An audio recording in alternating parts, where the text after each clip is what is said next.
40ରୁ ଊର୍ଦ୍ଧ୍ୱ ଛାତ୍ରଛାତ୍ରୀ ଝାଡ଼ାବାନ୍ତିରେ ଆକ୍ରାନ୍ତ। ରାୟଗଡ଼ା ଜିଲ୍ଲା ବିଷମକଟକ ବ୍ଲକ ଚାଟିକଣା ନିକଟରେ ନଳିନୀ ବିଦ୍ୟା ମନ୍ଦିରର ଛାତ୍ରଛାତ୍ରୀ ଝାଡ଼ାବାନ୍ତିରେ ଆକ୍ରାନ୍ତ ହୋଇଛନ୍ତି। ଲଗ୍ନା ଉଲାକା ନାମକ ଛାତ୍ରୀଙ୍କର ମଧ୍ୟ ମୃତ୍ୟୁ ହୋଇଛି। 40ରୁ ଊର୍ଦ୍ଧ୍ୱ ଛାତ୍ରଛାତ୍ରୀ ଝାଡ଼ାବାନ୍ତିରେ ଆକ୍ରାନ୍ତ ହୋଇଛନ୍ତି।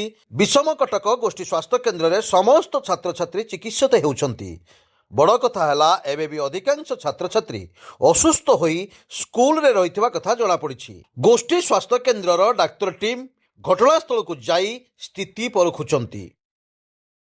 घटना तो मुझे किसी जानने मत एडमिनिस्ट्रेटर से पटेल 11 जन पिला धरी तुम जाओ मो ऑटो कर गला धरी पड़े आसे केतବେଳେ ଟଙ୍କା सकाळ टिके टिके थिला କେତେବେଳେ ପିଲାଙ୍କୁ ଜଏନ୍ କେତେବେଳେ କଲେ?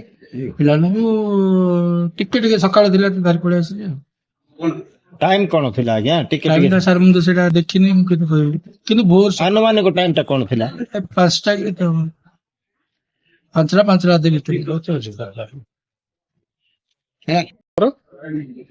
जरा बांति ज्वर होती बोले फोन कले सर हम सकाळ टिके पळा आसे मेडिकल को हां मेडिकल पळाइलो मेडिकल आसे बार मेडिकल पळाइलो ज्वर पर बोले कहले ता किछ पहिना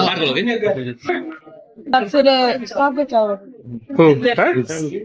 ଶାଗ ଚାଉଳ ନା କଣ ଦିଆ ହେଇଥିଲା ହେରା କାଲି ଝାଡା ବାନ୍ତି ପିଲାମାନେ ଖାଇଥିଲେ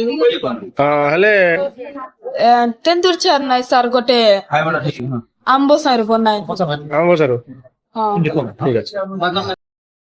ରାୟଗଡ଼ାରୁ ଦିଲ୍ଲୀପ କୁମାର ପଡ଼ିଆରୀଙ୍କ ରିପୋର୍ଟ, ସ୍ୱତନ୍ତ୍ର ଓଡ଼ିଶା ଲାଇଭ୍।